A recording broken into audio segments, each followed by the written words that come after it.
eres el líder de un grupo en formación y fundamentos de cuántica aquí en el Consejo Superior de Investigaciones Científicas, para que nos hagamos una idea qué es lo que investiga vuestro grupo. En mi grupo pues trabajamos en información cuántica, que es una teoría matemática para describir cómo se puede procesar la información, computación, simulación o comunicación, usando sistemas cuánticos.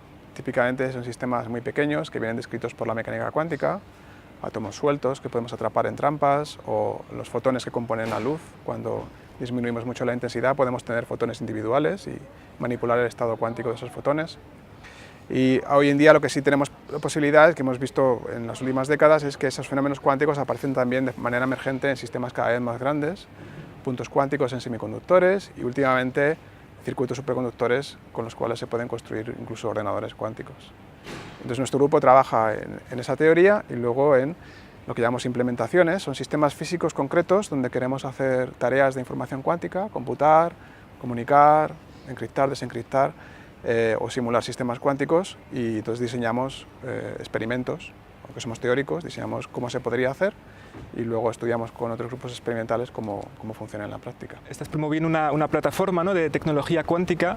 ¿Podrías desarrollar también qué líneas o centros están participando en este proyecto? Bueno, pues el objetivo de esta plataforma es un poco agrupar a los grupos de investigación que ya hacen cosas relacionadas con las tecnologías cuánticas en el CSIC por toda España. Centros que trabajan pues, desde sistemas de materia condensada, donde se puede hacer información cuántica, los puntos cuánticos que he mencionado antes, sistemas donde se pueden crear fermiones de Majorana, que es una tecnología muy exótica, gente que hace circuitos superconductores de manera experimental, por ejemplo en el Instituto Catalán de Nanociencia y Nanotecnología, gente que hace sistemas híbridos, donde por ejemplo cogen circuitos superconductores y despegan moléculas magnéticas que pueden almacenar y procesar la información. Bueno, hoy en día prácticamente cualquier cosa que tenga que ver con electrónica está basado, o sea, necesita la cuántica, ¿no?, para entender los semiconductores o diodos o lo que sea. Sin embargo, la plataforma en lo que queréis promover es la tecnología cuántica, que digamos es algo diferente. ¿Podrías explicar? Sí, cuando se habla de tecnología cuántica, ¿qué se refiere exactamente? En el campo se suele hablar de una primera revolución cuántica, que es cuando se empezaron a manipular o a crear sistemas cuyos estados y su dinámica dependía de la mecánica cuántica para poder ser descrita y realizada en laboratorio. Un ejemplo típico son los semiconductores. Son materiales donde la cantidad de portadores de carga se pueden controlar con voltajes externos y que pueden actuar como conmutadores en el caso de los transistores y sirven para hacer computación, para hacer amplificadores, para hacer todo tipo de dispositivos como las cámaras que nos están filmando ahora mismo. Entonces, esta primera revolución se inicia a principios del siglo pasado con el descubrimiento de la mecánica cuántica, y a mediados del siglo ya había sistemas experimentales donde se podía, en el laboratorio, crear dispositivos basados en la mecánica cuántica. La diferencia está en que, aunque están basados en la mecánica cuántica, estos dispositivos son clásicos, tienen un comportamiento clásico de conmutación, de amplificación. Entonces nuestra idea es llegar a esa segunda revolución cuántica, donde tenemos sistemas descritos por la mecánica cuántica que tienen estados cuánticos, donde se puede ver la superposición de un sistema en dos configuraciones distintas, donde se puede crear entrelazamiento, correlación entre dos partes de un sistema. En general es intentar ver cómo la mecánica cuántica, en principio no la experimentamos en el día a día, porque los objetos tienen propiedades bien definidas, la podemos volver a redescubrir bajo condiciones óptimas en sistemas experimentales, idealmente también en tecnologías que podamos tener de forma cotidiana. Es un poco la filosofía, eso sería la segunda revolución cuántica. Y esta revolución se inicia a finales del siglo pasado, cuando la gente empieza a poder enfriar cada vez más átomos, ¿no? Hay premios Nobel dedicados al enfriamiento de átomos que nos permiten crear condensados de Bose-Einstein y a partir de ahí extraer átomos individuales o atrapar iones en trampas de iones o posteriormente crear circuitos cuánticos superconductores. Toda una serie de tecnologías que se desarrollan entre los años 90 y 2000 a 2010 que como sistemas experimentales nos permiten ya pensar en tecnologías que utilizan el entrelazamiento y la superposición para funcionar. ¿Podrías quizás explicar más en profundidad lo que es el entrelazamiento cuántico porque es de las cosas más fascinantes de alguna manera la cuántica? La manera más habitual de crear entrelazamiento es enviar un haz de luz a un cristal no lineal. Entonces, por cada fotón que entra de un color, podemos sacar dos de un color diferente, ¿no? Eso es lo que se llama división de frecuencias. Entonces estos dos fotones que salen tienen propiedades cuánticas perfectamente correlacionadas. Si yo llevo este fotón a 100 kilómetros de distancia y este otro a otros 100 kilómetros de distancia y coloco dos detectores, puedo medir la polarización del fotón, ¿no?, con mucha precisión en un sitio y en otro. Entonces lo que yo sé, lo que me predice el entrelazamiento es que si yo mido este fotón y encuentro que está polarizado en una determinada dirección, el otro fotón no va a estar en la opuesta. Eso porque el fotón al que le da lugar tiene que repartir su momento angular entre estas dos partículas, entonces la suma de ambas polarizaciones tiene que dar 0. Entonces es una correlación perfecta y da igual cuando yo haga la medida. Si yo hago la medida en un instante de tiempo, digamos ahora mismo, y el otro hace una medida a una distancia de 300 kilómetros a un microsegundo de tiempo, lo que sé es que las medidas van a estar perfectamente correlacionadas, a pesar de que el tiempo que ha transcurrido probablemente sea muy corto como para que haya cualquier propagación de señal de un detector al otro. Entonces eso es en el fondo lo que es el entrelazamiento, es la perfecta correlación de propiedades cuánticas entre distintos objetos. Bueno, estando aquí al lado de la residencia de estudiantes donde estuvieron Dalí, Lorca, Buñuel, no me puedo reprimir también comentar que había también muchas discusiones en el ámbito científico, ¿no? Cuando Einstein, Schrödinger y demás, ¿no?, el debate de la cuántica, ¿no crees que también sería positivo que se abriese ese debate? Porque en un momento se cerró, a principios del siglo XX se cerró ese debate y ganó, digamos, la interpretación en Copenhague, pero luego han salido otras interpretaciones y luego ese debate igual también sería muy interesante el hacerlo público, ¿no? El que la gente también entienda las contradicciones. Sí, los fundamentos se estudiaron mucho al comienzo de la teoría de la información cuántica porque había que discernir si esta teoría puede describir sistemas cada vez más grandes y hasta qué punto es una teoría efectiva o cuando llegamos a cosas tan grandes como un circuito superconductor hay algo por detrás que en realidad es clásico, que no es cuántico. Entonces el estudio de los fundamentos cuánticos ha quedado relegado un poquito algo más marginal en el campo de investigación básica por todo el foco que se ha hecho en las aplicaciones y las tecnologías, pero en sí mismo es un campo interesante. También es cierto que hay gente muy buena en España desarrollando esa investigación, un caso de Adán Cabello, o un caso de aplicación de estas ideas de fundamentos a teorías más generales en el ICFO, alrededor del grupo de Tony Azin. Yo le hice hace poco una pregunta a un físico que también trabaja en cuántica acerca de los seguidores de Bohm, y él decía que aunque llegaban a las respuestas erróneas, hacían muy buenas preguntas y eran los que mejores preguntas hacían. Sí, hasta cierto punto. Yo la verdad es que soy una persona muy pragmática. Entonces, terminas aceptando que la mecánica cuántica funciona y que en el fondo es la descripción de la realidad como es. Entonces, en mi caso, por ejemplo, no me preocupo tanto por estas cuestiones.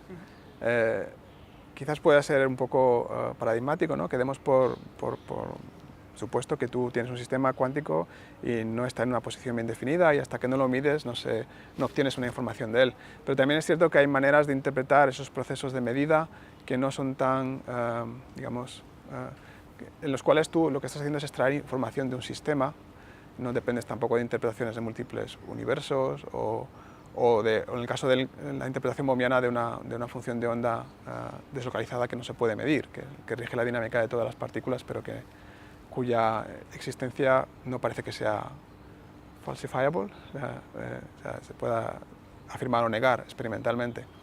Entonces, yo quizás pertenezco a una generación de científicos y los jóvenes todavía están más en esta dirección en la cual hemos olvidado un poquito el debate de fundamentos y nos centramos más en toda esta fenomenología que es muy paradójica, extraer aplicaciones de ellas. Y quizás tendríamos que volver a retomar este debate y estas ideas y discutir con gente que sepa más de filosofía. A mí me parece curioso el papel que tiene Einstein en la cuántica, ¿no? Porque él desde luego es uno de los fundadores y de los que más han contribuido a su desarrollo, ¿no? Particularmente cuando se dice que Einstein no tenía razón, ¿no? Cuando los test de Bell, ¿no?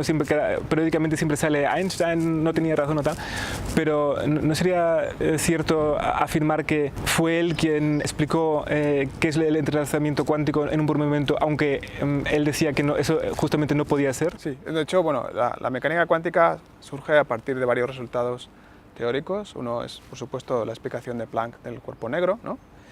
Pero luego también el trabajo de Einstein respecto al efecto fotoeléctrico, ¿no? Que postula la existencia del fotón como partícula. Claro, a partir de ahí se desarrolla toda una serie de teorías con Schrödinger, Heisenberg y la descripción del átomo de hidrógeno y luego posteriormente el descubrimiento del entrelazamiento, Verschränkung, como lo llamaba Schrödinger, que se desvían un poco de esa visión más realista, más tangible que Einstein probablemente podía tener de la naturaleza. Lo cual de alguna forma es curioso, ¿no? Teniendo en cuenta que él es el padre de la relatividad especial y la relatividad general, que en sí mismo no son teorías muy intuitivas. Resulta curioso que también la mecánica cuántica le resultase contradictoria. Es cierto que el trabajo de EPR, Einstein, Podolsky y Rosen, es el que define de manera más clara las consecuencias últimas del entrelazamiento, correlación perfecta entre dos partículas que están a distancias arbitrariamente grandes y cuyas consecuencias todavía no hemos explorado a sus últimos límites, pero que ya se empieza a ver que es cierto. O sea, tú puedes enviar dos fotones a dos puntos alejados del planeta, hacer medidas sobre ellos y ver que hay correlaciones que no se pueden explicar mediante una propagación causal de señales de un punto a otro. Entonces, Einstein puso sobre la mesa muchas de las cuestiones que se pueden estudiar y que se han estado estudiando en las últimas décadas, por gente como Nicolas Guisant, que a la vez estaba trabajando en criptografía cuántica, trabajaba en intentar verificar si la descripción mecanocuántica tiene alguna componente detrás más realista, más tangible, variables ocultas o descripciones mediante propagación de señales que